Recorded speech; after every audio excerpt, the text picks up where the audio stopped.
Finally रियलमीले आफ्नो Realme 9 सिरिजको मोबाइललाई Nepali बजारमा lunch गर्ने तयारी गरिरहेको छ। जुन चाहिँ Realme 9i तपाईले छिटै नै नेपाली बजारमा देख्नुहुनेछ नेक्स्ट वीक। यस नेक्स्ट वीक हामीले चाहिँ यो मोबाइललाई नेपाली बजारमा देख्न सक्नेछौं।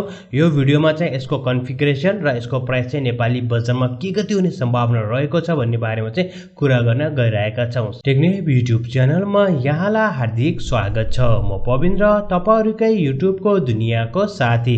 फाइनली Realme को तर्फबाट चाहिँ एउटा खुसीको कुरा आएको छ।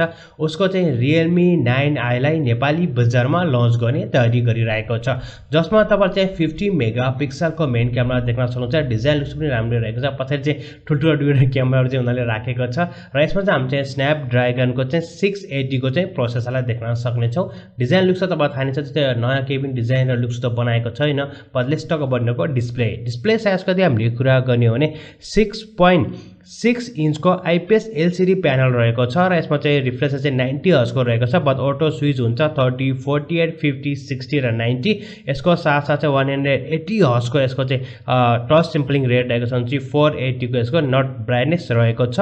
यदि हामीले रेजोल्युसनकै कुरा गर्ने चाहिँ फुल एचडी प्लस को रेजोल्युसन रहेको छ भने 20:9 को चाहिँ एक्सपेक्ट रेशियो रहेको छ र processor yes one of the best processor हो। बट प्रोसेसर चाहिँ स्न्यापड्रागनको 680 को चाहिँ युज गरेको छ, जुन चाहिँ 4GB भेरिएन्ट हो र 6 नानोमिटरमा चाहिँ बनेको छ।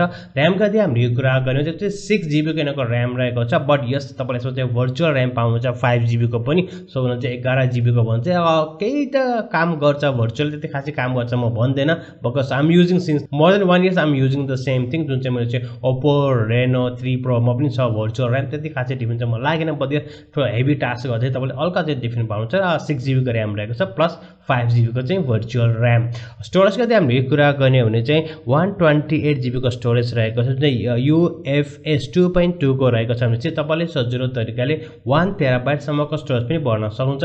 लेट्स टक अबाउट ब्याट्री चाहिँ यसमा एकदम राम्रो रहेको छ, जुन चाहिँ 5000 mAh को ब्याट्री ब्याकअप चाहिँ 33 वाट को चाहिँ super fast charge, no the super fast charging, quick charging adapter चाहिँ यसमा रहेको छ है। 33 वाट के चाहिँ 120 आइसक्यो र सुपर चार्जिङ हुनाले मिल्दैन। पहिला हामीले सुपर चार्ज भन्थ्यौं, अहिले चाहिँ नै क्विक चार्जिङ एडाप्टर रहेको छ। या हामी यसको क्यामेराकै कुरा गर्ने हो भने चाहिँ 50 मेगापिक्सलको मेन क्यामेरा रहेको छ भने 2 मेगापिक्सलको चाहिँ हैन ब्ल्याक एन्ड व्हाइट को रहेको छ, जो पोर्ट्रेट मोड खिल्छ र 2 मेगापिक्सलको चाहिँ माइक्रो सेन्सर पनि यसमा रहेको छ। सेल्फी क्यामेराको चाहिँ हामीले कुरा गर्ने चाहिँ 16 मेगापिक्सलको सेल्फी क्यामेरा रहेको छ। 50 मेगापिक्सलको मेन क्यामेरा राम्रो छ, बाकी चाहिँ 2 मेगापिक्सल कामी छैन हैन। तपाईहरु मध्ये कतिले चाहिँ युज गर्नुहुन्छ त्यो 2 मेगापिक्सलको कमेन्ट सेक्सनमा चाहिँ कमेन्ट गर्नु होला। र 16 मेगापिक्सलको सेल्फी क्यामेरा रहेको छ। हेर्दाखेरि चाहिँ ठिकै रहेको छ, रेगुलर रहेको छ। यसमा सेन्सरहरु सबै रहेको छ, रेगुलर नर्मल सेन्सर रहेको छ। डुअल स्पिकर हामीले देख्न सक्छौं, 3.5mm को हेडसेट ज्याक पनि यसमा रहेको छ। सो सेक्युरिटीको चाहिँ हामीले कुरा गर्ने साइडमा चाहिँ यसको चाहिँ फिंगरप्रिन्ट रहेको छ। बाकी चाहिँ कन्फिगरेसन ठीकठाकै रहेको छ, त्यति वाउ त म भन्दैन। बट यस राम्रै रहेको छ। प्राइस चाहिँ के कति आउँछ या भेटनामको चाहिँ हामीले कुरा गर्ने चाहिँ भेटनाममा चाहिँ बबल प्राइस महँगैमै थियो, नेपाल कन्भर्ट गर्ने नै भने।